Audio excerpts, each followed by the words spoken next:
Welcome to the channel and welcome back to another video. Now on this quick video, I want to talk to you guys, just give you a little taste of how I got started doing voiceovers and how I make money and how you can make money using your voice. If you're stopping by this channel for the first time, please consider subscribing and please smash the like button.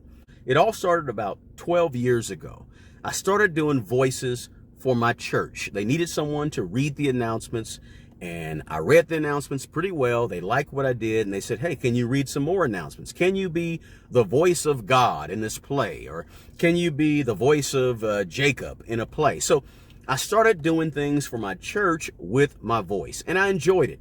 Now, during that time, I was just doing it for fun. I learned how to do the editing of the voice and cut certain things out, add certain things. So I kind of got pretty skilled at doing voiceovers and also the editing piece. And so lo and behold, I guess about 3 or 4 years ago, I said, hey, I enjoy this. I like it. I wonder if I can make some money doing it. And so I went ahead and started doing my research, figuring out what do I have to learn? What type of coaching do I need?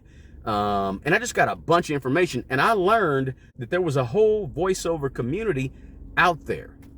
And so I kind of hooked up with a few people and started listening to them. I got some coaching. I learned how to set up microphones. Now, I didn't know any of this stuff before. All I knew was my voice, how to read, and how to edit the video or edit the audio. So I started doing my reading, my research. I got with a bunch of people. Got some coaching. I paid for coaching. I went out and bought a microphone. I actually bought a USB microphone that just plugs right into your laptop. Nothing fancy. Still don't use anything super fancy. Now, the first place I actually made money with my voice was on the website ACX. So ACX is affiliated with Amazon. And when you write a book and you put it on Amazon, you know Amazon has billions of books, right? When you make a book or you publish a book on Amazon, you can possibly have your book in audiobook format. And if you want that, you would go to ACX, put your book or a sample of your book out to potential voiceover artists to actually read a portion of it, sort of audition for you. And then you would choose who you want from on the ACX website, choose which voice you want, and you would hire that voice actor to read your book. And your book may be 500 pages or 500 words. It might be 30,000 words. But the authors will put their book on ACX, and the voiceover artist will go and audition for the books and see which one they can read for pay. And so I went ahead and put my information up there on ACX, the website, and I ended up reading about, I'd say 5 or 6 different audiobooks. Now, I soon found out that I don't really like reading audiobooks, because when you do a 10,000 word audiobook, it may be a 100-page book, but you're going to spend 2 or 3 hours reading the book. You're going to spend 5, 6, 8, 10 hours actually editing the book, because when you talk, you make certain noises and clicks with your mouth that you don't even know you do. So I quickly found out, look, I like doing voiceovers, but I don't like sitting in the booth editing for hours on hours and hours at a time. So I did 5 or 6 of them, and I said, well, let me find some other places where I can get work.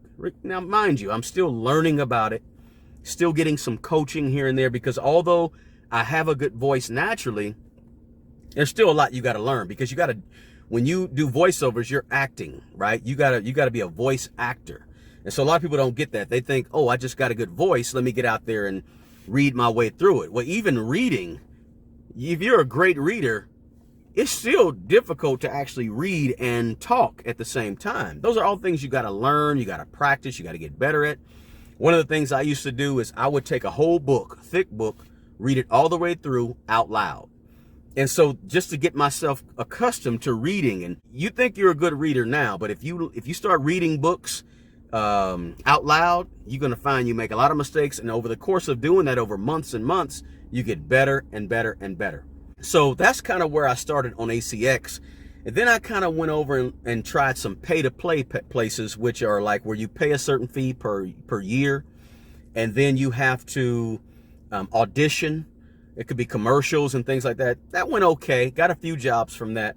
But then I sort of fell into Fiverr and Upwork, some of the quicker places where you can actually freelance your voice.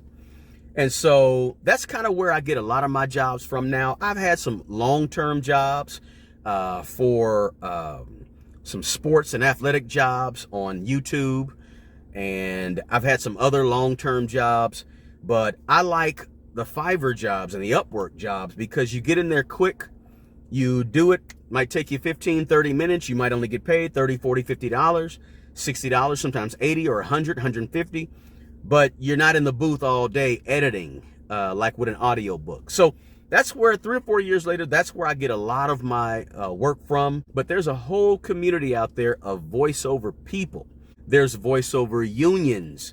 There are large jobs. You know, you're introducing, you know, the BET Awards or the Grammy Awards, or, you know, there's big jobs like that. There's PA, e-learning. There's, instructional videos. There's podcast introductions. There's YouTube. There's commercials. There's radio. There's so many different genres of voiceover work that you can do. But that's sort of my story, how I started, the work I put in to get a little better, and kind of where I am now. And so now I make about $400 or $500, sometimes more, sometimes a little less on Fiverr. I have real estate on the side. I have a full-time job, and I also write a blog at smartmoneybro.com. Check it out when you get a chance. And I also do these YouTube videos. So I don't have a lot of time to devote solely to voiceover work. And that's another reason something like Fiverr or Upwork is good, because I can still do what I enjoy in terms of voiceover work, but I can also do some of the other things on the side as well. I could really get into it and make a lot more money doing it if I decided to.